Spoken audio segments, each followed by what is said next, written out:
this is just as a couple of things out of interest for you that you might be interested to know.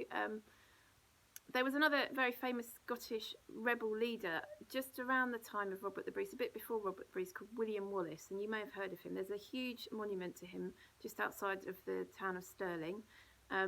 He was a rebel leader, and he fought lots of battles against Edward I. He in his fight to make Scotland independent of England.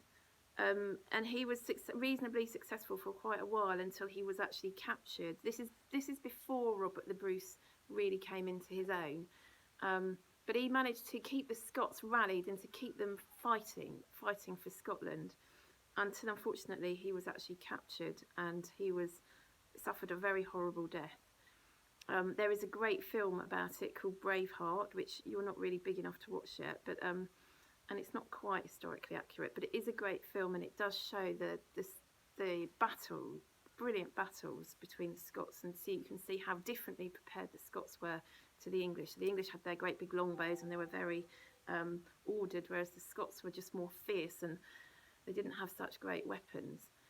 Anyway, William Wallace was not so successful, unfortunately, as Robert, and he did get captured, and he was taken to London, where he was hung, drawn and quartered. Horrible death, and all the parts of his body were taken all around the kingdom to warn people off. I think his head was put on a pike outside the Tower of London, like Llewellyn's. And yeah, his other bodily parts were paraded around the country to warn other people of doing things like, don't do this, basically. And the other interesting thing you might like to know, particularly if you're Scottish, you probably would, or your family's Scottish, you'll know this. The Scottish national anthem, "O Flower of Scotland," which you may have heard in the rugby, before the rugby matches, is about the Battle of Bannockburn, where Robert the Bruce beats Edward, and that's where those words come from, in the lines in the song, "To beat proud Edward's army and send them homewards to think again."